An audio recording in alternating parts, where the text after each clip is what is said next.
दूंगा। नाट्यशास्त्र में सात्विक अभिनय पर जब हम विचार करते हैं तो एक प्रश्न तो यह आता है कि सात्विक अभिनय पर अलग से कोई अध्याय क्यों नहीं है। सामान्यतया जब हम पढ़ते हैं तो हर अभिनय पर अलग अलग अध्याय हैं और जितने भी विषय हैं नाट्य के अंतर्गत, जितनी कोटियां आती हैं, रस भाव, अभिनय, धर्मी, वृत्ति, प्रवृत्ति, सिद्धि, स्वर, आतोद्य, गान और रंगमंच या नाट्य मंडप, ये 11 मूलभूत तत्व बताए भरत मुनि ने नाट्य के। इन पर अलग अलग अध्याय हैं। रस पर अध्याय है, भाव पर अध्याय है। अभिनयों में 3 अभिनयों पर तो विस्तार से अध्याय हैं। 8वें अध्याय से आंगिक अभिनय आरंभ होता है। 13वें अध्याय तक तो स्पष्ट रूप से आंगिक अभिनय के विषय प्रतिपादित हैं ही। 14वें, 15वें, 16वें, 17वें, 18वें और 19वें तक इतने अध्यायों में वाचिक अभिनय है। 20वें अध्याय में वृत्तियों पर विचार करके और 21वें अध्याय में आहार्य अभिनय का निरूपण है। फिर 22वें अध्याय में सामान्य अभिनय है। 24वें में चित्राभिनय है। कुल मिलाकर 8वें अध्याय से 24वें अध्याय तक नाट्यशास्त्र में विस्तार से अभिनय के विषय प्रतिपादित हैं, जिनमें अलग अलग प्रकार के अभिनयों का विस्तृत विशद निरूपण किया गया है। पर सात्विक अभिनय का अलग से कोई निरूपण नहीं है, अलग से कोई अध्याय सात्विक अभिनय पर नहीं है। उसका कारण जो मेरी समझ से एक है वह यह है कि सात्विक अभिनय सारे अभिनयों का मूलाधार है। वह सर्वव्यापी है, सर्वत्र वह परकोलेट करता है, भिदा हुआ है, कुथा हुआ है हर प्रकार के अभिनय में। तो नाट्य में तो सात्विक के बिना कुछ हो ही नहीं पाता है, कुछ हो ही नहीं सकता है। जो चीज़ सर्वव्यापी सर्वत्र है उसको अलग से न कह करके सबके साथ जहाँ जहाँ सबका निरूपण हो रहा है, अलग अलग कोटियों का निरूपण हो रहा है, उसमें सात्विक अभिनय अपने आप समाविष्ट हो गया है, क्योंकि उसमें वो भिदा हुआ है। तो इसलिए अलग से सात्विक अभिनय पर कोई अध्याय नहीं है। और विशेष रूप से तो रसाध्याय और भावाध्याय, ये जो 2 अध्याय हैं, इनमें रस का अभिनय कैसे होगा, भाव का अभिनय कैसे होगा, यह तो सात्विक अभिनय है ही। पर जितना भी आंगिक व्यापार है उसमें भी कहीं ना कहीं से सात्विक अभिनय जुड़ा हुआ है। जितना आहार्य है उसमें तो विशेष रूप से जुड़ा ही हुआ है। सात्विक के बिना आहार्य होता ही नहीं है। और वाचिक अभिनय तो बिल्कुल भी नहीं होगा जब तक सत्व में प्रवेश नहीं होगा। तो सात्विक अभिनय क्या है, इस पर हम पहले विचार करेंगे। और क्यों वह मूलाधार है, क्यों सर्वव्यापी वह है, क्यों सर्वत्र सारे जो कुछ कर्म नाट्य में होते हैं, जितना भी नाट्य कर्म है उसके मूल में, उसकी नींव में सात्विक अभिनय है। उसके लिए सात्विक अभिनय क्या है, इस पर हम पहले चर्चा थोड़ी सी करेंगे। एक तो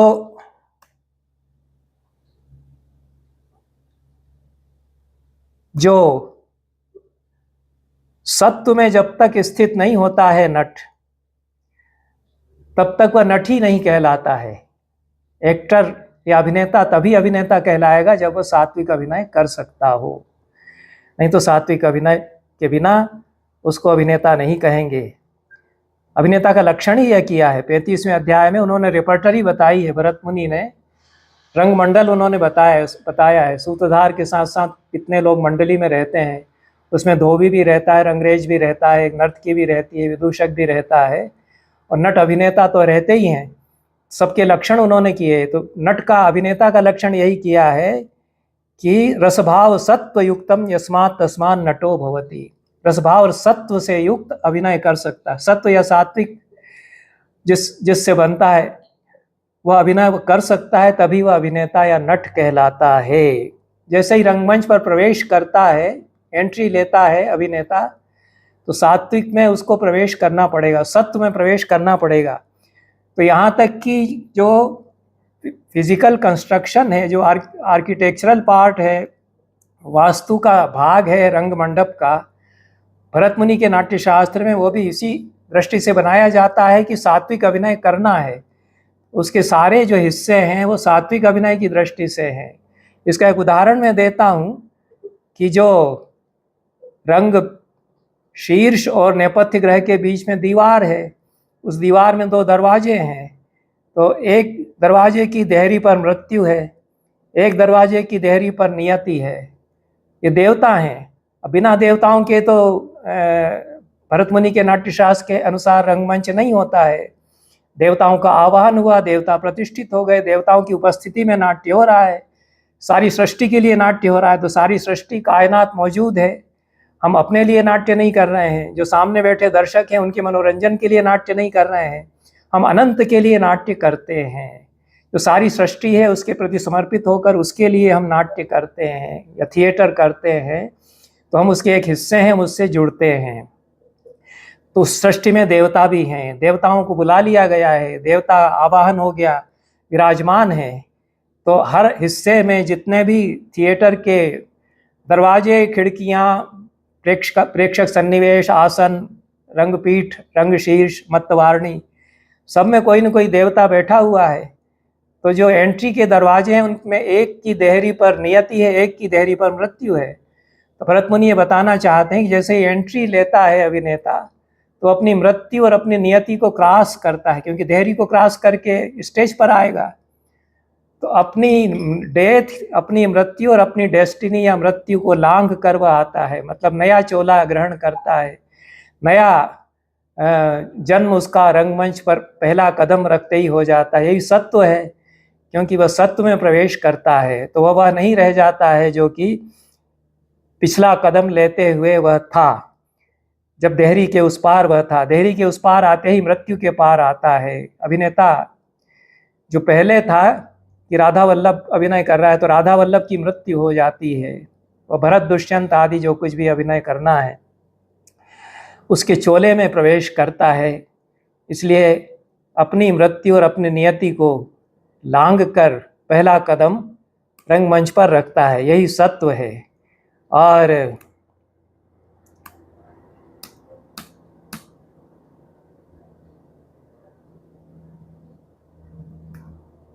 स्वरूप सत्व का यही बताया है भरत मुनि ने। सीधी सीधी परिभाषा, सत्व जहाँ होता है वहाँ सात्विक अभिनय होता है। तो सत्व क्या है कि चित्त की एकाग्र स्थिति है, चित्त की समाहित स्थिति है। जब हम अपने भीतर कंसेंट्रेट करते हैं, जो स्थिति है वो चित्त की एकाग्रता की समाहित स्थिति है, जिसमें बाकी सब कुछ हमारे ध्यान से निकल जाता है और जो भूमिका है वह दिख रही है, उसमें हमको घुसना है, तो उसी को हम देखते हैं। तो साक्षात्कार भूमिका का होता है। अभिनवगुप्त ने तो बहुत ही दार्शनिक व्याख्या की है और उन्होंने कहा कि प्रख्यारूप संवेदन इसमें होता है। तो साक्षात्कार, जैसे ब्रह्म का साक्षात्कार योगी समाधि में करता है, उस तरह से अपनी भूमिका को सामने साक्षात्कार करता है, फिर उससे एकाकार होता है। एकाकार होने की जटिल प्रक्रियाएं हैं, उसको आचार्य बताते हैं, और जो पश्चिम के आचार्य हैं, यूरोप के थिएटर डायरेक्टर्स हैं, वो भी बताते हैं, क्योंकि सबको ये करना पड़ता है कि भूमिका के चोले में घुसना है। तो भूमिका को देखता है और मैं यह हूँ या यह मैं हूँ, मैं इससे अलग हूँ, यह मुझसे अलग है, या मैं इससे एक हो गया हूँ, इत्यादि ध्यान करता है। इसकी विधियां नाट्यशास्त्र में भी बताई हैं, अभिनवगुप्त ने विशेष रूप से बताई हैं। तो मन ही सत्व हो जाता है, जो चित्त की एकाग्रता है, चेतना वही है, और वह चेतना में भूमिका विराजमान है, उससे एकाकार हो जाता है अभिनेता। कुल मिलाकर के यही सात्विक अभिनय की स्थिति है। और ये सर्वत्र अपेक्षित है, इसके बिना कोई अभिनय नहीं होगा। क्योंकि जो 22वें अध्याय में सामान्य अभिनय बताया, सामान्य अभिनय जहाँ इंटीग्रेटेड परफॉर्मेंस, इंटीग्रेटेड इनेक्टमेंट होता है, या सारे अभिनय समन्वित होकर के जहाँ काम में लाए जाते हैं। जो थिएटर करते हैं उसमें तो सब इंटीग्रेटेड होंगी सारी एक्टिंग। केवल एक्टिंग, वो मैं उसको बिल्कुल नहीं मानता कि आप एक्रोबेटिक्स करते जा रहे हैं लगातार, उसमें कोई ना कोई शब्द नहीं है, वो बहुत अधूरा रंगमंच है। भरत मुनि के हिसाब से वह संपूर्ण रंगमंच नहीं है, जिसको वे कहते हैं कि संपूर्ण नाटक कैसे होता है। आंगिक, वाचिक, सात्विक, आहार, ये चारों जहाँ मिल जाते हैं, भारती, सात्वती, कैशिकी, आर्भटी, चारों वृत्तियाँ जहाँ मिलती हैं, अवंती, दाक्षिणात्य, गौड़ी, पांचाली, ये प्रवृत्तियाँ जहाँ सब समन्वित हो जाती हैं, तो इंटीग्रेशन या समन्वय जहाँ सबका होता है, तो केवल आप उछल कूद ही करते हैं तो उसमें भी भाषा तो कहीं न कहीं आती है, वाचिक थोड़ा रहता है, पर वो संपूर्ण रंगमंच नहीं बनता है। तो इसलिए सामान्य अभिनय बनाया है कि जो भी नाटक होगा, जो भी परफॉर्मेंस होगा, उसमें चारों प्रकार के अभिनय इंटीग्रेटेड हो जाएंगे, उसको सामान्य अभिनय कहा है। तो सामान्य अभिनय में ये कहा है कि सत्य तो सामान्य अभिनय का मूल आधार है। जब भी हम थिएटर करते हैं या नाटक करते हैं तो केवल एक तरह की एक्टिंग हम नहीं करते कि केवल हम भौहें दिखाते रहेंगे। वो डांस करते हैं भरतनाट्यम वाले, तो हो सकता है कि 10-15 मिनट जो है भौहें ही दिखाते रहें या पुतलियाँ ही दिखाते रहें। कुडियाट्टम में भी ऐसा करते हैं कभी। लेकिन जो संपूर्ण रंगमंच है उसमें तो आंगिक, वाचिक, सात्विक और आहार ये सब समन्वित होकर के ही चलेंगे, तभी संपूर्ण नाटक होगा। इस समन्वित अभिनय का भी मूलाधार सात्विक अभिनय है, ऐसा भरत मुनि कहते हैं यहाँ पर। तत्र कार्य प्रयत्नस्तु नाट्यम सत्वे प्रतिष्ठितम। जो सारा का सारा नाट्य है, जो पूरा थिएटर है, वही सत्व पर प्रतिष्ठित है। यह बिना सत्व के इसमें खड़ा ही नहीं हो सकता है थिएटर, ऐसा वे कहते हैं। बाकी यह है कि सत्व कुछ न कुछ तो रहेगा, तब रंगमंच हो पाएगा। कुछ भी यदि नहीं है तो फूहड़, हंसी, ठिठोली कुछ हो जाएगी, वह थिएटर नहीं बनेगा। बिना सत्व के नाट्य नहीं बनेगा। यह हो सकता है कि सत्व थोड़ा है और बाकी कुछ ज्यादा है, यह हो सकता है। इस दृष्टि से 3 प्रकार के नाट्य भरत मुनि बताते हैं कि ज्येष्ठ, मध्य और अवर, ये 3 प्रकार के नाट्य हो जाते हैं जिसमें सत्व पूरी तरह से, खूब अच्छी तरह से प्रैक्टिस में आ गया हो, कि पूरी तरह से अभिनेता समाहित स्थिति में जाकर के ही अभिनय कर रहा है, तो वह ज्येष्ठ अभिनय है, वह सबसे अच्छा परफॉर्मेंस है। मध्य है जिसमें कि सत्व भी है लेकिन पूरी अच्छी तरह से नहीं पक करके नहीं आ पाया है, समाधि पूरी तरह से नहीं हुई है। एक्टर कुछ और भी बीच बीच में सोचता है और कुछ और कि भाई यहाँ पीछे से डिस्टरबेंस आ रहा है और बैकग्राउंड म्यूजिक ठीक से आ रहा है या नहीं। कभी बोल भी देता है, इशारा करता है कि बैकग्राउंड म्यूजिक जो है कम करो, तेज है। तो उसका ध्यान दूसरी तरफ भी है, भूमिका में भी आधा ध्यान है, भूमिका में भी घुसता है। ये मध्यम कोटि का अभिनय है। और अवर कोटि का अभिनय जिसमें कि यांत्रिक ढंग से बोलता चला जा रहा है, संवाद भी है, यांत्रिक ढंग से हाथ पैर हिला रहा है, उछल कूद कर रहा है, लेकिन भूमिका में डूबा नहीं है बिल्कुल भी, बहुत थोड़ा सा कहीं डूबता है बीच में। ये अधम कोटि का अभिनय है। तो यह सत्व जो है वह विजिबल नहीं होता, आंगिक विजिबल होता है। वाचिक जो है वह भी प्रत्यक्ष बोध का विषय बनता है, क्योंकि कानों से हम सुनते हैं।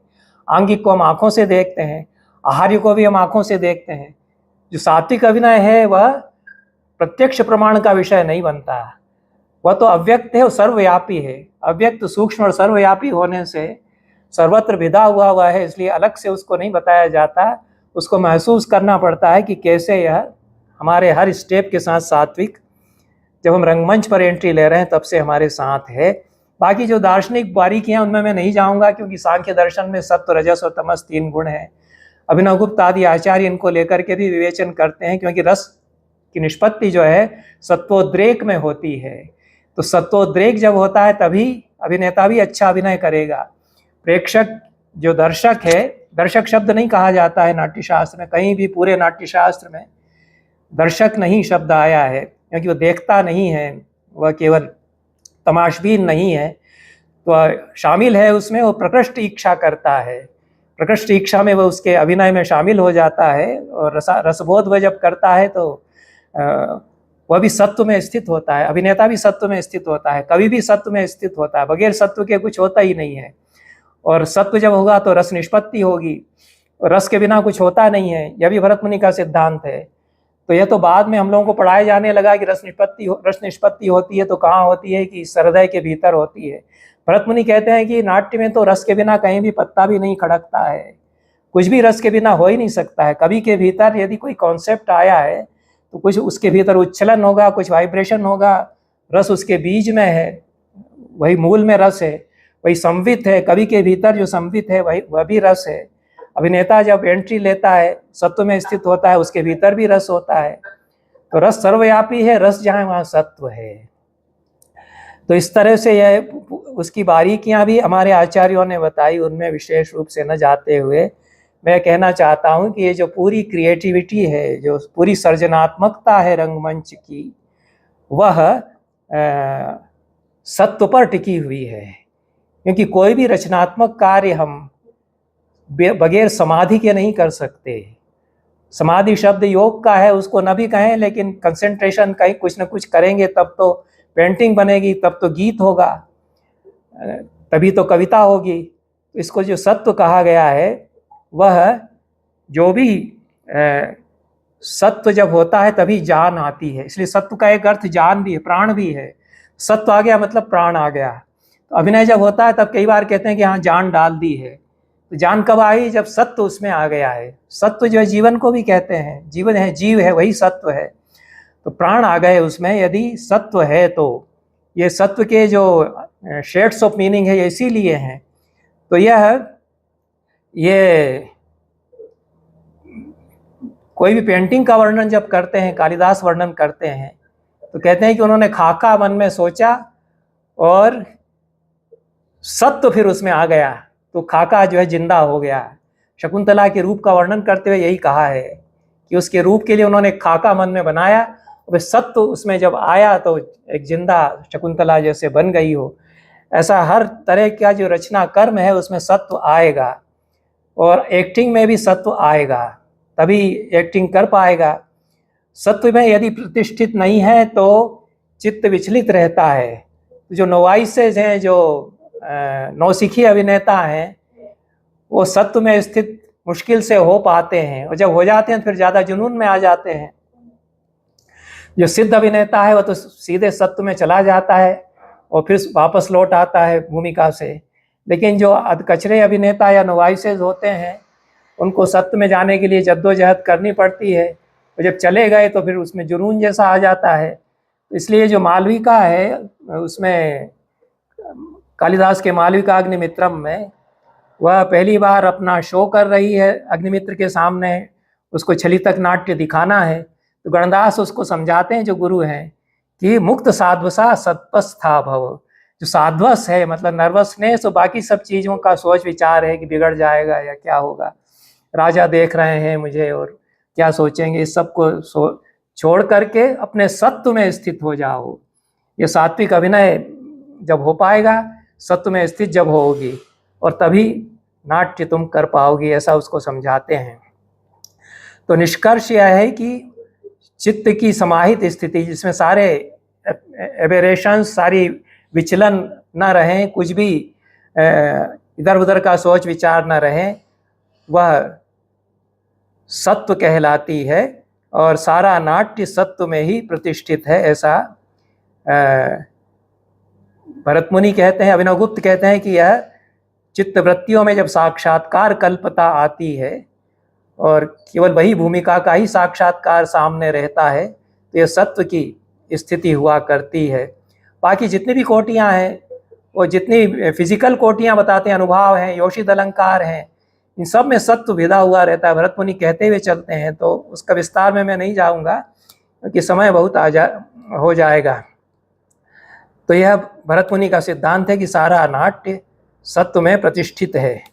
और सत्व में कैसे प्रतिष्ठित होता है अभिनेता, इसको फिर भरत मुनि ने 21वें अध्याय और 26वें अध्याय, इन 2 अध्यायों में परकाय प्रवेश के दृष्टांत से या उसके रूपक से, मेटाफर से समझाया है। दोनों में शब्दावली भी लगभग समान है। थोड़ा सा अंतर इसलिए है कि 21वें अध्याय में आहार्य अभिनय का प्रसंग है, और वहाँ फिर भाव के अभिनय का प्रसंग है 26वें में। तो ये कहते हैं कि जैसे कोई जंतु अपनी काया को छोड़ करके दूसरी काया में प्रवेश करता है, दूसरी काया में पहुंच करके वह वैसा ही दिखने लगता है जैसा कि दूसरी काया है, क्योंकि वो तो जंतु, जो जीव है, आत्मा है, वह तो नहीं दिखेगी। तो जीव या सत्व है, वह उसका एक काया को छोड़ करके दूसरी काया में चला गया है, तो दूसरी काया के जैसा ही वह दिखेगा, लेकिन भीतर जो सत्व है वह वही सत्व है जो पिछली काया में था। तो अभिनेता अपने सत्व में प्रतिष्ठित रहता है, क्योंकि मैं अभिनेता हूँ, मैं उसको देख रहा हूँ भूमिका को, यह बोध तो रहेगा। यह बोध भी खत्म हो जाएगा तब तो फिर गड़बड़ हो सकती है। ऐसा भी हो जाता है, सात्विक अभिनय में जब चले जाते हैं ज़्यादा, तो वो हनुमान का आवेश उनको हो गया है, और पूरी तरह से भूल गए कि मैं इस भूमिका को देख रहा हूँ, मैं इस भूमिका को रच रहा हूँ, या पूरी तरह से भूल जाते हैं, तो एक निर्विकल्प समाधि बताई और निर्विकल्प में चले जाते हैं, तब उसमें खतरे भी हो जाते हैं, उस पर चर्चा नहीं करेंगे।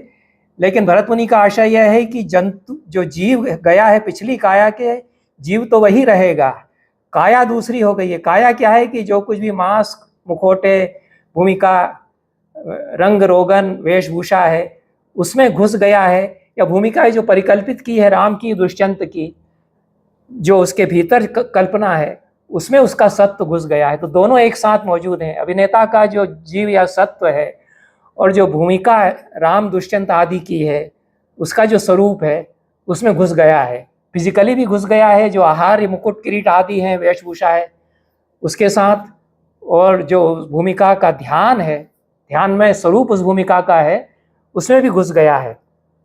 इसको बहुत सुंदर ढंग से भरत मुनि ने बताया है कि वेश, वर्णक, रंग रोगन, जो कुछ भी फेशियल है, मेकअप है, उससे आच्छादित होकर के उस चोले में घुसता है अभिनेता, तो प्रभाव करण करने लगता है, उस भूमिका के भाव को निभाने लगता है, दिखाने लगता है।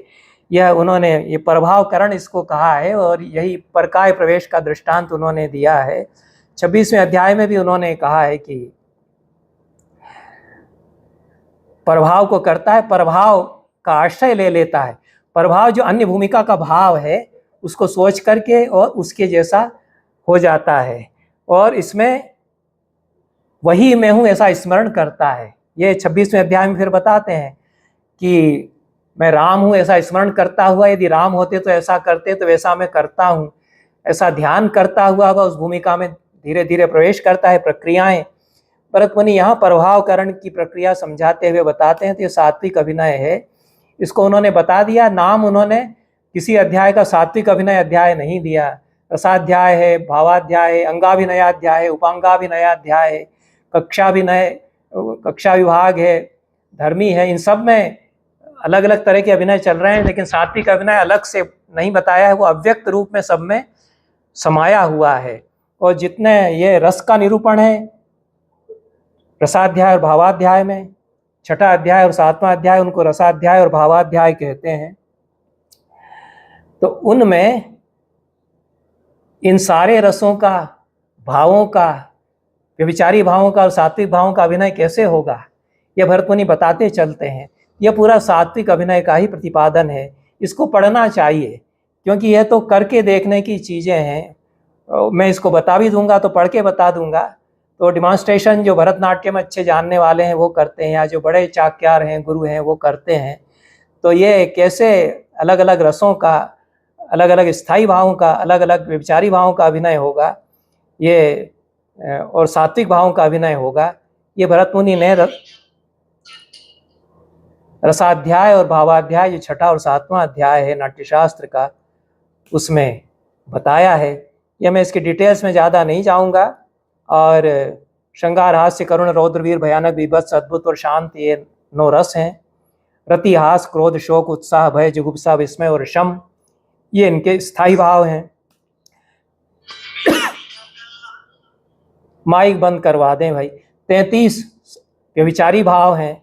निर्वेद, ग्लानि, शंका, असूया, मद, श्रम, आलस्य, दैन्य, चिंता, मोह, स्मृति, धृति, लीड़ा, लज्जा, चपलता, हर्ष, आवेग, जड़ता, गर्व इत्यादि इत्यादि। उसमें मति, व्याधि, उन्माद, मरण, त्रास और वितर्क, ये भी व्यभिचारी भावों में आते हैं। तो मरण भी उसमें, मूर्छा और ये सब भी उसमें व्यभिचारी भाव हैं। क्योंकि फिजिकल जो स्थिति है उससे मतलब नहीं है, जो मानसिक बोध उसका है, मृत्यु का, मूर्छा का जो बोध है, उसको कैसे दिखाना है, तब वो व्यभिचारी भाव कहलाएगा। तो ये 33 उन्होंने व्यभिचारी भाव बताए, 9 स्थायी भाव बताए, और 8 उन्होंने सात्विक भाव बताए। कुल मिलाकर के 49 भाव होते हैं।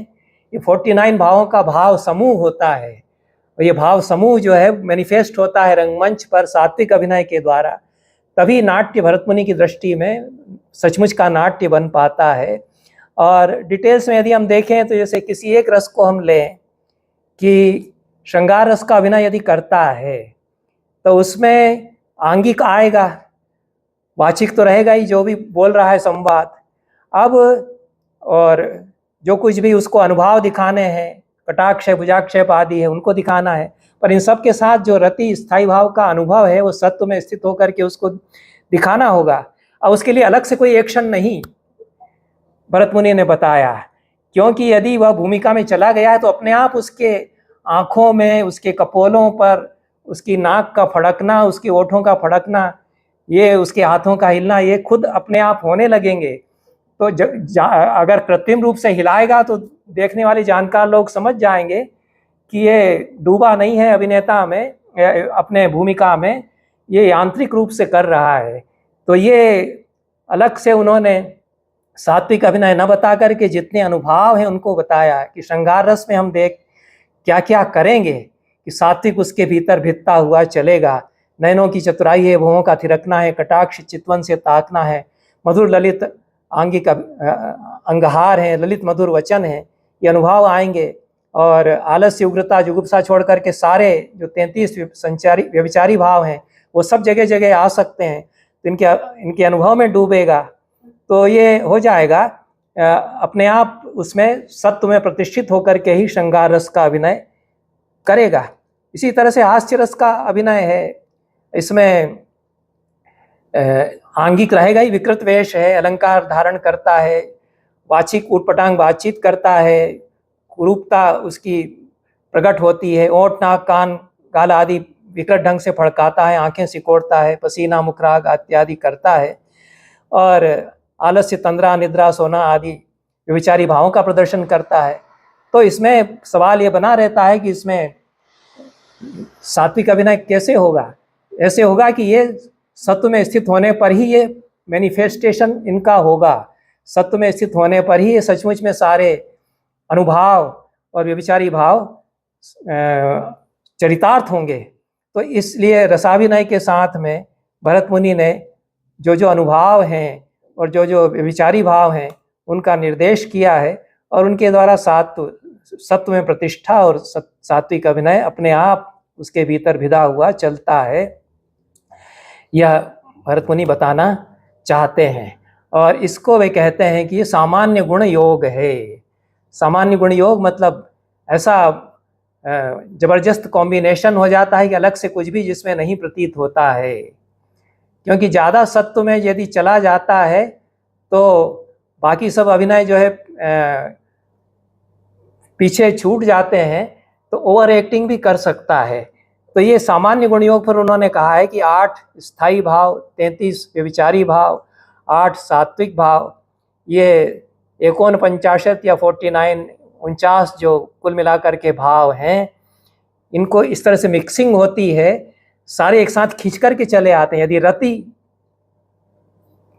का अनुभव कर रहा है अभिनेता, जो कैरेक्टर की रति है, प्रेम है, उसका अनुभव कर रहा है, तो उसके साथ जितने व्यभिचारी भाव होंगे कि उसको चिंता है कि कैसे मिलूं, उसके भीतर उत्सुकता है कि कहाँ मिलेगी, ये उसके साथ खींच करके आएंगे।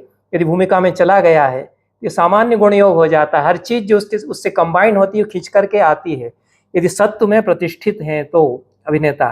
तो इसलिए यह, अब इसको विशेष रूप से सात्विक अभिनय का दृष्टांत देने के लिए भरत मुनि ने 8 सात्विक भाव बताए हैं, और 8 शांत रस का अलग कर देते हैं यदि, तो 8 स्थायी भाव, 33 संचारी भाव और 8 सात्विक भाव, ये मिलाकर के पूरा भाव समूह बनता है। तो उसमें जो 8 सात्विक भाव हैं उनको सात्विक कहा है उन्होंने, और व्यभिचारी भावों को व्यभिचारी कहा है क्योंकि वह आते जाते रहते हैं। स्थायी भावों को स्थायी कहा है क्योंकि वह हमेशा बने रहते हैं, संस्कार के रूप में बने रहते हैं। प्रेम है संस्कार के रूप में हमेशा हमारे भीतर है, जन्मजात है। क्रोध है, घृणा है, ये सब जन्मजात भाव होते हैं और ये मैनिफेस्ट होते हैं। अभिनेता इनका अनुभव करके भूमिका का साक्षात्कार करता है तो उसको व्यक्त कर सकता है। जो बच्चा पैदा होता है उसके भीतर भी रति, हास, क्रोध, शोक, जुगुप्सा, विस्मय, शम, ये स्थायी भाव संस्कार के रूप में रहते हैं। जब धीरे धीरे समझने लगता है तो प्रकट होने लगते हैं। तो ये तो सदैव संस्कार के रूप में, स्थायी रूप में रहते ही हैं।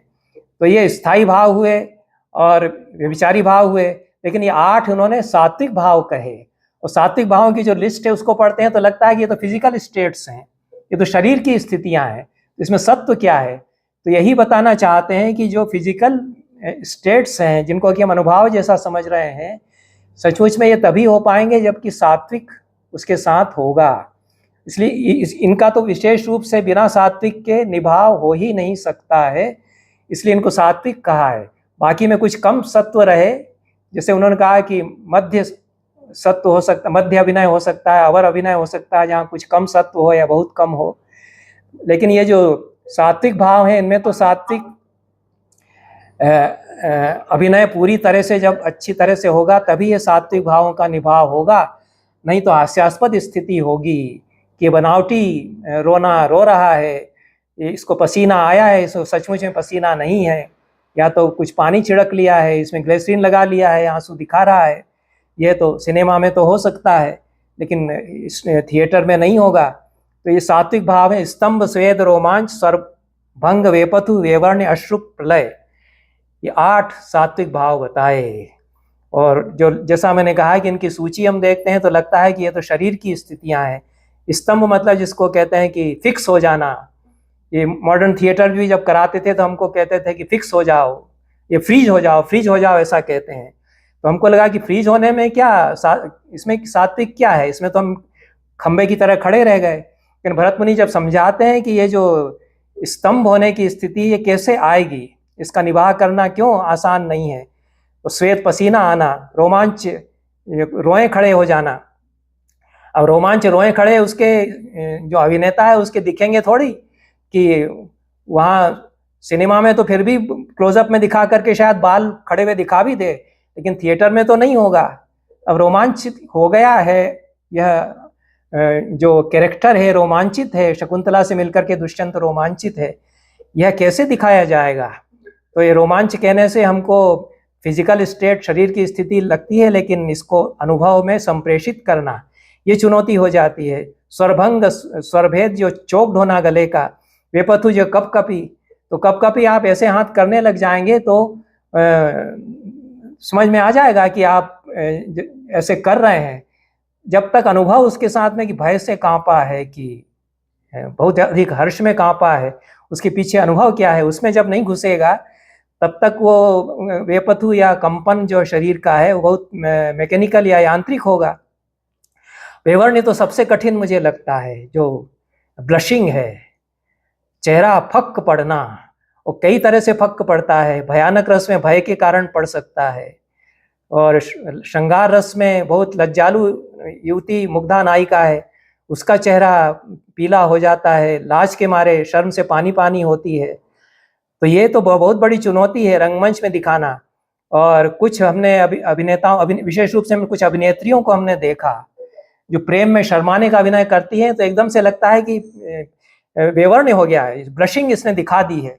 रंग नहीं दिखेगा आपको, वो अनुभव में लगेगा आपको। मैं नाम लेके भी बताता हूँ कई बार कि फला अभिनेत्री को हमने देखा, बहुत बढ़िया सीन था, उसमें उसने क्या ब्लशिंग का अभिनय किया है। तो सचमुच में कलर नहीं बदलता है फिजिकली, लेकिन वो सात्विक अभिनय कर रही तो दर्शक को लगता है, एकदम से दर्शक के अनुभव में आ जाता है कि अरे ये तो ब्लशिंग हो गई है, ये तो चेहरे पे इसके लज्जा फैल गई।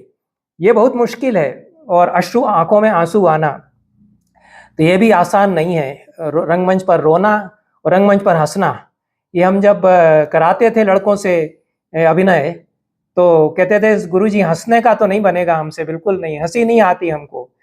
और हमको बताते थे कारण जी की हंस नहीं पाता था मैं। उन्होंने पारसी थिएटर मंडली से अभिनय शुरू किया बचपन में, बहुत मार्मिक उन्होंने व्याख्यान दिया था सागर में, मैंने उसको नाट्यम पत्रिका में छापा। अद्भुत व्याख्यान, कारण जी ने जो बोला है उस व्याख्यान में पूरी जीवन यात्रा उन्होंने बताई थी। तो उन्होंने कहा था कि हंसी में मैं बड़ा गरीब था, हंस नहीं पाता था। वो हंसी के रोल जब आते थे तो बिल्कुल हंसी नहीं आ पाती थी, क्योंकि हंसना मुश्किल हो जाता है, रोना मुश्किल हो जाता है। जब तक आप भूमिका में नहीं घुसेंगे तो ये जो बैरियर्स हैं वो टूट जाते हैं। सात्विक अभिनय में बैरियर्स टूट जाते हैं, हम कुछ के कुछ हो जाते हैं। तब हमें चिंता नहीं रह जाती है कि हम तो गरीब आदमी, गरीब घर से आए हैं, हमें हंसने की आज़ादी कहाँ थी कभी, हम तो रोए ही रोते रहे, भूखे रहे, हम क्या हंसेंगे। ये सब छूट जाता है, तब हंसी उस भूमिका में, विदूषक की भूमिका में उसको हंसी आएगी। भीतर से भले ही रोता रहे, लेकिन वो भूमिका में घुस करके तो वह हंसेगा। तो ये सारे जो हैं सात्विक ये जो भाव हैं, ये इनको भरत मुनि ने जब अभिनय बताया है और बताया कि इनको सात्विक क्यों कहा गया है, क्योंकि बाकी सब भी सत्व के कारण ही होते हैं। जितने व्यभिचारी भाव हैं, जितने स्थायी भाव हैं, उनमें भी सत्व तो रहेगा, लेकिन इनमें तो बिल्कुल भी संभव नहीं है बिना सत्व में स्थित हुए कि कोई स्तंभ, स्वेद, रोमांच, स्वरभंग, वेपथु, विवर्ण, अश्रु और प्रलय 8 सात्विक भाव कोई दिखा दे, ऐसा संभव नहीं है बिना सत्व में स्थित हुए। बाकी अभिनय जो है, रति का अभिनय, हास का अभिनय, थोड़ा बहुत स्थायी भावों का, विचारी भावों का कम सत्व होने पर भी कर लेगा, लेकिन इनमें प्रकर्ष होगा सत्व का, पूरी तरह सत्व में समाहित होने पर ही यह सात्विक भावों का अभिनय कर पाएगा। इसलिए इनको सात्विक भाव कहा है। यह भरत मुनि ने स्थायी भाव, 33 व्यभिचारी भाव और 8 सात्विक भाव जो बताए हैं, उनमें इन्हीं 8 को सात्विक क्यों कहा और इनमें सात्विक अभिनय क्यों जरूरी हो जाता है पूरी तरह से, वो एक तरह से साइने का नन होता है, यहाँ पर सर्वथा अनिवार्य होता है सात्विक अभिनय। तो सत्व जो है वह मन की स्थिति है, चित्त की, और मन में जब तक एकाग्रता नहीं होगी तब तक आंसू आना, भय से कांपना, या बहुत अधिक प्रसन्नता में कांप उठना, या बहुत आदर में गुरु जी के प्रति सम्मान के कारण होना, या रोमांच होना, प्रेम के कारण रोमांच होना, या भय में रोमांच होना, तो जब तक पूरी तरह से चित्त में एकाग्र होकर के भूमिका का ध्यान करते हुए उसमें नहीं चला गया है, तब तक ये बारीक अंतर नहीं दिखा पाएगा कि ये जो आंखों में आंसू आए हैं खुशी के आंसू हैं या किसी के मरने पर जो विलाप हुआ है उसके आंसू हैं। ये जो रोमांच हो रहा है, और रोमांच में बाल खड़े हुए थोड़ी दिखाई पड़ेंगे अभिनेता के, स्टेज पर कर रहा है। ये तो खूबी यह है कि हम नाटक देखते हुए हम रोमांचित होने लगते हैं कि रोमांच का अनुभव हुआ, ये भूमिका में चला गया, इसने रोमांच ऐसा दिखाया है, स्वयं रोमांचित है उस भूमिका में जाते हुए। लेकिन ये अनुभव के द्वारा अनुभव में पहुंच करके अनुभव को संप्रेषित करना, तो ये जो 8 सात्विक भाव हैं इनमें विशेष रूप से सिद्धि सात्विक अभिनय की होती है, इसलिए इनको सात्विक कहा गया है। और इनकी बहुत साइकोलॉजी की दृष्टि से, मनोविज्ञान की दृष्टि से उत्पत्ति बताई है कि फिजिकल स्टेट्स नहीं है, ये जो मन के भीतर के अनुभव हैं इन्हीं से उपजते हैं। तो ये जो स्तंभ, स्वेद, रोमांच आदि हैं, ये अलग अलग तरह की जो अनुभूतियां हैं उनसे जन्म लेते हैं। स्तंभ जो है हर्ष, शोक, भय, विस्मय, विषाद, रोष, इनसे उत्पन्न होगा। बहुत अधिक हर्ष, इतना ज्यादा हर्षोल्लास है कि बस हम कुछ नहीं कर पा रहे हैं और एकदम से खड़े रह गए हैं। ऐसी कोई खबर सुन ली है हमने कि वर्षों से हमको प्रतीक्षा थी कि IAS में निकल जाएगा बच्चा, और बहुत सारी उसने साधना की, मेहनत की, और फिर पता चला कि इंटरव्यू में भी पास हो गया है, तो सुनते ही से जो एकदम आंखें उसकी फटी हुई रह जाती हैं, वैसा का वैसा ही खड़ा रह जाता है। उसमें अंतर हो जाएगा। जो सामान्य अभिनेता, अधकचरा अभिनेता जो फ्रीज होने का अभिनय करेगा, और जो स्तंभ का अभिनय करेगा सिद्ध अभिनेता, कि वह अत्यधिक हर्ष के, उल्लास के अतिरेक में स्तंभ हुआ है, या कोई ऐसा आघात देने वाला समाचार सुना है उसने, उसके कारण स्तंभ हुआ है। ये बारीक अंतर वह दिखा पाएगा जो सिद्ध अभिनेता है।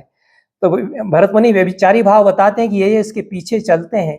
इनकी गहन अनुभूतियों से स्तंभ जब आएगा, उसको फीज होना नहीं समझ लेना चाहिए, तब वह सात्विक भाव बनेगा स्तंभ। और इसी प्रकार से अन्य हैं, स्वेद जो हैं वह बहुत अधिक थकान से हो सकता है, अन्य कारणों से हो सकता है। ये जो अनुभूतियां दिखाई जाएंगी, पसीना जिसको कहते हैं, तो ये कपकपी जो है, किसी प्रेमी को छूते हैं हम, या किसी के प्रति बहुत ज़्यादा हम बहुत सम्मान, आदर, इतना अधिक आदर है, वो इतने बड़े हैं कि थोड़ा भय भी उनसे है, तब है। तो ये कई तरह के भावों से जो उपजती है ये। और जो चोकिंग ऑफ थ्रोट है, जो गले का चोक होना है, स्वरभंग आदि है, उसमें अत्यधिक भय, अत्यधिक हर्ष, अत्यधिक क्रोध, और बुढ़ापे का अनुभव, इसमें अब अंतर हो जाएगा। बुढ़ापे के कारण गला रुंधता है और बीमारी के कारण रुंधता है। तो जो व्याधि है वह भी वहाँ व्यभिचारी भाव है। ये केवल फिजिकल स्टेट्स नहीं है कि शरीर की बीमारी नहीं है, व्याधि का अनुभव वो है, वह व्यभिचारी भाव है। व्याधि का अनुभव करेगा, उसको दिखाएगा, तो जो वेपथु या कंपन है जो कि सात्विक भाव है उसको दिखा पाएगा। तो ये भय, हर्ष, क्रोध, जरा, रूक्षता, व्याधि आदि जो व्यभिचारी भाव हैं, इनका अनुभव जब करके भूमिका में वो करेगा तो वो सात्विक भाव का अभिनय हो जाएगा। ये भरत मुनि यहाँ पर बताते हैं। और इसी तरह से व्यभिचारी भावों का अभिनय बताते हैं। सात्विक भावों का भी वे अलग अलग प्रकार से अभिनय बताते हैं। और उसमें ये मैकेनिकल नहीं हो सकता, मैकेनिकल नहीं होना चाहिए। यद्यपि कहीं ना कहीं से उसमें मैकेनिकल चीज़ें आ जाती हैं कि ऐसे शरीर को सिकोड़ लेगा और इस तरह से कांपेगा, तो ये शरीर की चेष्टाएं तो आएंगी, लेकिन वो अनुभव उनका करके ही वो आए चेष्टाएं। यह भरत मुनि यहाँ पर कहना चाहते हैं। इसलिए एक एक सात्विक भाव का जो अनुभव है उसमें क्या क्या चेष्टाएं होंगी और कौन कौन से व्यभिचारी भाव उसके पीछे रहेंगे, इसको भरत मुनि बताते हैं। तो ये थोड़ा सा मैं संक्षेप करता हुआ, क्योंकि 12 बज रहे हैं, जब ख़त्म करना हो तो मुझे बता दीजिए। आधा लगभग मैं अपना समाप्त कर चुका हूँ। जब वाइंड अप करना हो तो मैं वाइंड अप भी कर दूंगा। और बाकी जो कोटियाँ हैं उन सब का भी निर्वाह सात्विक अभिनय के बिना नहीं होता। तो मैंने बताया कि 11 नाट्य संग्रह के तत्व बताए भरत मुनि ने। रस, भाव, अभिनय, धर्मी, वृत्ति, प्रवृत्ति, सिद्धि, स्वर, आतोद्य, गान और रंग या रंगमंच या थिएटर, नाट्य मंडप। ये नाट्यशास्त्र के 6ठे अध्याय की 10वीं कारिका या 10वें श्लोक में उन्होंने 11 चीज़ें गिनाई हैं। तो ये जो 11 चीज़ें हैं, इन सब के भीतर सत्व है समाहित। इनका किसी का भी निर्वाह या किसी का भी रंगमंच पर प्रदर्शन बिना सत्व के नहीं हो सकता। तो रस तो बताया ही कि रस तो होगा नहीं, सत्व जब होगा तभी रस होगा। भाव होगा नहीं, बिना रस के, बिना सत्व के भाव नहीं होगा। रस, भाव, उसके बाद अभिनय बता ही दिए कि आंगिक, वाचिक, सात्विक, आहार, ये चारों अभिनय, उन चारों का भी मूलाधार सत्व ही है। और सात्विक अभिनय इन सबके नींव है, सबकी आधार भूमि है। रस, भाव, अभिनय। फिर धर्मी बताया। धर्मी जो है मोडस ऑपेरेंडी जिसको कहते हैं कि किस तरफ जाएगा, लोक धर्मी में जाएगा कि नाट्य धर्मी में जाएगा। तो ये रियलिज्म और आइडियलिज्म नहीं है पूरी तरह से, जैसा भरत मुनि बताते हैं। तो ये 2 प्रकार के मोड होते हैं और ये साथ साथ चलते हैं और एक के बिना दूसरा नहीं होता, ऐसा भरत मुनि कहते हैं। तो चाहे हम लोक धर्मी मोड पर नाट्य करें या नाट्य धर्मी मोड में नाट्य थिएटर करें, सब में सत्व रहेगा, यह भरत मुनि कहते हैं।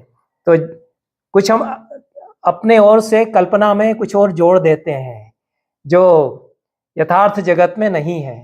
यथार्थ जगत में डाइंग रूम में, किचन से डाइंग रूम में आता है तो हम चल करके आते हैं।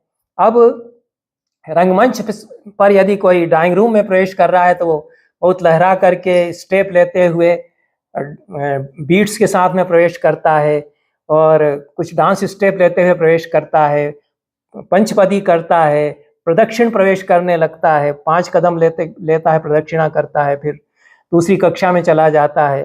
ये सब नाट्य धर्मी जो विधियां हैं, इनका भी निर्वाह होगा तभी जबकि सत्व उसके साथ रहेगा। क्योंकि सत्व तो पूरा एक तरह से क्रिएटिव फोर्स है, उसके बिना ये सब कुछ नहीं हो पाएंगे। तो जितने जो कुछ भी धर्मी है, लोक धर्मी हो या नाट्य धर्मी हो, जिसमें भी हम नाट्य कर रहे हैं, वह सत्व के बिना नहीं होगा। जितना जो कुछ आहार्य है वह सब सत्व के बिना नहीं होता है। क्योंकि भरत मुनि तो बताते हैं कि जितने कॉस्ट्यूम्स हैं उनका सत्व से क्या संबंध है, उनका रसानुभूति से क्या संबंध है, जितने रंग हैं उनका रसानुभूति से क्या संबंध है। हर रस का रंग है। श्रृंगार रस का रंग श्याम होता है, हंसी का रंग, हास्य का रंग श्वेत होता है, करुण का रंग कपोत होता है, जो कबूतर का कुछ रंग होता है, और रौद्र रस का रंग लाल होता है। यह प्राचीन मान्यताएं हैं, कभी कभी बदल जाती हैं मान्यताएं। आजकल प्रेम का रंग लाल मानने लग जाते हैं, लेकिन हमारे यहाँ रौद्र रस का रंग माना गया क्योंकि खून खराबा उसमें होता है और खून का रंग लाल होता है। और श्याम जो है हमारे यहाँ सुंदरता का प्रतीक है, राम भी श्याम है, कृष्ण भी श्याम है, सौंदर्य का रंग है यह। तो ये जितने भी रंग हैं जो आहार्य अभिनय में, फेशियल्स में भी काम आते हैं, जो लाइट इफेक्ट्स में भी काम में हम लेते हैं, ये सारा जो है वह रसबोध से जुड़ा हुआ है। और जब हम सत्व में प्रतिष्ठित होते हैं तभी इनमें हम बारीकियां समझ पाते हैं कि कैसे इनसे हम भूमिका को खड़ा कर पाएंगे। तो हमने तो अच्छे थोड़े बहुत जो थिएटर डायरेक्टर्स के साथ हमको अवसर मिला, तो उसमें जिस तरह से लाइट इफेक्ट्स दिखाते थे, कमल वशिष्ठ के साथ हमने काम किया कई बार, वो ले गए भारत भवन ले गए नाटक हम उनके साथ तैयार करके, या कालिदास समारोह में ले गए। तो कॉस्ट्यूमिंग और उसके अच्छे मास्टर थे, कमल वशिष्ठ नहीं रहे दुर्भाग्य से, उनकी कद्र भी कम हुई है। तो वो रंग और कॉस्ट्यूम और लाइट्स, इनका कैसे इफेक्ट होगा इस पर ध्यान देते थे, ये मैंने देखा। और वो रामलीला वगैरह से जुड़े हुए थे, उसमें कॉस्ट्यूम्स कैसे तैयार होते हैं, उसके बाद उन्होंने थोड़ा डेवलप करके उन्होंने कलर्स कैसा हम लेंगे, किस कलर का। तो ये जो भी थिएटर डायरेक्टर्स होते हैं वो कलर का इस्तेमाल कैसे करते हैं आहार्य अभिनय में। तो ये भूमिका के चोले में जाने के लिए आहार्य अभिनय एक तरह से मीडियम बनता है, और सात्विक उसकी बैकग्राउंड में हमेशा रहता ही है। तो जितने भी प्रकार के अभिनय हैं, जितने प्रकार के रंग हैं, एक जो 11 तत्व बताए हैं भरत मुनि ने, उसमें संगीत है, ताल है, ये सब तो है ही हैं, गान वाद्य आदि, वो भी सत्व के बिना नहीं होंगे। लेकिन उन्होंने जो सिद्धि का निरूपण किया है 27वें अध्याय में, ये जो सिद्धि अध्याय है, इसमें सत्व की महिमा का पूरा गान है, ये पूरा जो सिद्धि अध्याय है। तो उसमें जो देवी सिद्धि हो जाती है वहाँ, जहाँ भूमिका में उभय देश काल त्याग हो जाता है। उभय देश काल त्याग का मतलब यह है कि अपने टाइम और स्पेस के फ्रेमवर्क से उठ कर के दूसरे टाइम और स्पेस के फ्रेमवर्क में ऑडियंस और परफॉर्मर दोनों पहुंच जाते हैं, तो वहाँ देवी सिद्धि होगी। मतलब जो जगह रंगमंच का स्थान है, जिस जगह कर रहे हैं, और जो देश काल है हमारा, उस सब को वह सब छूट जाता है, उससे उसको ट्रांसेंड करके, और जो नाट्य का देश काल है उसमें अभिनेता चला जाता है और उसमें ही प्रेक्षक चला जाता है। दोनों आमने सामने उसी देश काल में होते हैं, पूरी तरह से नाटक का देश काल उसमें दोनों प्रतिष्ठित होते हैं, बाकी सब छूट जाता है। तो वह देवी सिद्धि होती है। और देवी सिद्धि तभी होती है जबकि सत्व हो पूरी तरह से, वो प्रेक्षकों के भीतर भी होना चाहिए कि उस समाधि में वे जा सकें, और अभिनेता के भीतर भी होना चाहिए। और जो मानुषी सिद्धि है उसमें एलिनेशन हो सकता है कि मैं अभिनेता हूं, मैं अभिनय कर रहा हूं। दर्शक भी यह सोच के नाटक देखते हैं कि अभिनेता है, दिलीप कुमार है, बहुत बढ़िया एक्टिंग कर रहे हैं देवदास की, उसमें रोते भी जा रहे हैं, वो भी रो रहे हैं और ऑडियंसेस भी रो रहे हैं, लेकिन मन में सोचते जा रहे हैं कि भैया है दिलीप कुमार, कितनी बढ़िया एक्टिंग करता है। तो यहाँ तो वह मानुषी सिद्धि होगी, वह एक अभिनेता के रूप में भी उसको देखता है, अप्रिशिएट भी करता चलता है। लेकिन जब सब कुछ भूल जाएगा कि दिलीप कुमार है और या सिनेमा का एक्टर है और मैं इसकी फिल्म देख रहा हूँ, या ये रंगमंच पर है, नसीरुद्दीन शाह है, इसका मैं नाटक देख रहा हूँ और ये अच्छा अभिनेता है, ये सब भूल जाएगा और केवल उसी देश काल में रहेगा, ये देवी सिद्धि होगी। ये सत्व के बिना नहीं होती है, ये योग साधना से जो स्थितियाँ होती हैं उन स्थितियों में अभिनेता पहुँच जाता है। उन स्थितियों में दर्शक, ये जिसको आजकल दर्शक कहते हैं, वो प्रेक्षक या सामाजिक या सरदय भरत मुनि ने कहा है, वह उसमें पहुंच जाता है। इसलिए कहा है कि अभिनेता भी मुक्त होता है, अभिनव गुप्त कहते हैं, और जो ऑडियंसेस हैं वो भी मुक्त होते हैं। यही मुक्ति है, हमारे लिए यही मुक्ति है। हम किसी और मुक्ति को जानते ही नहीं है कि वो फला यज्ञ कराने से ये हो जाएगा और फला पाठ पूजन और फला उससे मुक्ति मिल जाएगी, स्वर्ग मिलेगा। सच्ची मुक्ति हमारे लिए यही है, क्योंकि हम अपने सारे आवरणों को तोड़ करके वहां पर पहुंचते हैं। लेकिन उस प्रक्रिया से हम गुजरते हैं तो हमको वापस लौटने की प्रक्रिया भी मालूम होती है, भरत मुनि ये बताते हैं। तो ये कैसे हम उसमें घुसे थे और कैसे हम उसमें से लौट करके आएंगे। इसलिए मैंने कहा कि कई बार इसमें जो कॉम्प्लिकेशंस होते हैं वो इसलिए होते हैं कि ट्रेनिंग नहीं ली है उन अभिनेताओं ने कि कैसे हमको उसमें घुसना है, क्या क्या प्रक्रियाओं से हमको सात्विक अभिनय करते हुए भूमिका में समाना है और भूमिका से एकाकार होना है, और कहाँ उससे अपने आप को अलग करके भी भूमिका को देखना है और कब हमको उससे वापस आना है। तो यह जो योगी अपने आप को देखता है, साक्षात्कार करता है और ईश्वर को भी सामने देखता है, ब्रह्म को सामने देखता है, फिर वापस संसार में भी आ सकता है, जो रामकृष्ण परमहंस करते थे, मैं समाधि में जाऊंगा फिर मैं लौट करके आऊंगा। तो ये अभिनेता, जो बड़े अभिनेता हैं, वो ये कर सकते हैं, क्योंकि उन्होंने या तो ट्रेनिंग ली है या वो जन्मजात ही ऐसे अभिनेता हैं। क्या किया जाए भाई, कोई अभिनेता ऐसा है कि वो कई अभिनेताओं को हमने देखा कि वो तुरंत उस चोले में चले जाते हैं, एक सेकंड के अंदर एक स्टेप लेते ही से उसमें घुस जाता है, और 1-2 सेकंड बाद उससे वैसे ही चला भी आता है, वहाँ खूब रोया और भीतर जा करके खूब हंस रहा है, कोई उसको नहीं है। वो बड़े सिद्ध अभिनेता होते हैं। लेकिन जो अमेच्योर्स हैं उनको ट्रेनिंग लेना पड़ती है, कैसे उसमें जाना और कैसे उससे लौटना। ये जो सात्विक अभिनय है, यह तो बहुत ट्रेनिंग से जो प्रशिक्षु हैं उनके लिए सधेगा। तो ये भरत मुनि ने ये सब प्रशिक्षण के भी प्रविधियां बताई हैं यहाँ पर। और कुल मिलाकर के पूरा जो थिएटर है, जो कि सात्विक अभिनय के साथ इस तरह से होता है, वह अनंत में पहुंचना, आत्मा की अतल गहराइयों में जाना। यही भरत मुनि के हिसाब से मैं रंगमंच का, थिएटर का अर्थ समझता हूँ, कि सभी जो अभिनेता हैं, कवि, जो क्रिएटर है नाटक का, और जो ऑडियंसेस हैं, वो असीम में पहुंचते हैं, उस असीम के अनुभव से जुड़ जाते हैं। सारी चेतना के कंचुक आवरण टूट जाते हैं, उतनी देर तक वो असीम में होते हैं और अपने आप को पहचानते हैं, फिर से अपने आप को नए सिरे से पहचानते हैं। और जब लौट करके आते हैं तब भी कुछ और वे होते हैं, क्योंकि बदल चुके होते हैं।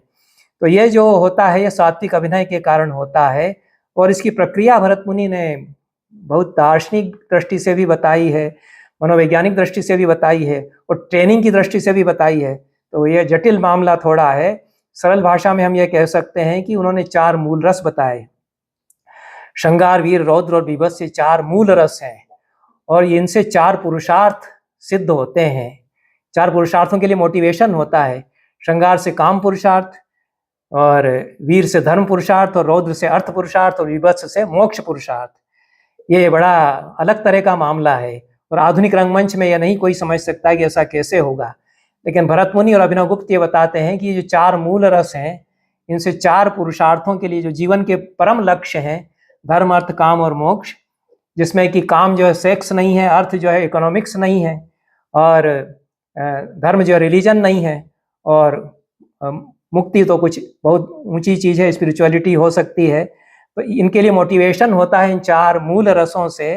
वो मोटिवेशन कैसे होगा, उसकी प्रक्रिया फिर बताई जाती है।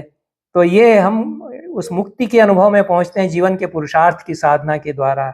इसलिए हमारा जो रंगमंच वैल्यूज से जुड़ता है, मूल्यों से जुड़ता है, मूल्य जीवन के जो 4 हैं, उनके लिए मोटिवेट हम होते हैं रंगमंच में।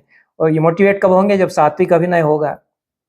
तो इसकी पूरी प्रक्रिया कैसे ये जुड़ते हैं आपस में, 4 मूल रसों से 4 अन्य रस जुड़ते हैं, हास्य, अद्भुत, करुण और भयानक, ये क्रमशः श्रृंगार, वीर, रौद्र और बीभत्स से जुड़ करके आते हैं। इन्हीं से जुड़े हुए 4 अभिनय होते हैं, इन्हीं से जुड़ी हुई 4 वृत्तियां होती हैं, इन्हीं से जुड़ी हुई 4 प्रवृत्तियां होती हैं, 4 तरह के नायक होते हैं, 4 तरह के वाद्य होते हैं। ये जो रिदम है पूरी 4-4 की रिदम बहुत चलती है नाट्यशास्त्र में, 5-5 की रिदम, 5-5 के पैटर्न्स बनते हैं। ये जो कॉस्मिक रिदम इससे संकेत करना चाहते हैं, ये सब एक पूरी तरह की लय है, और उसको हम बनाते हैं, और उसमें सत्व में स्थित रहेंगे तभी हम ये बना पाएंगे। इसमें इस तरह से कनेक्टिविटी होगी, सारी चीज़ें एक दूसरे से जुड़ी होंगी।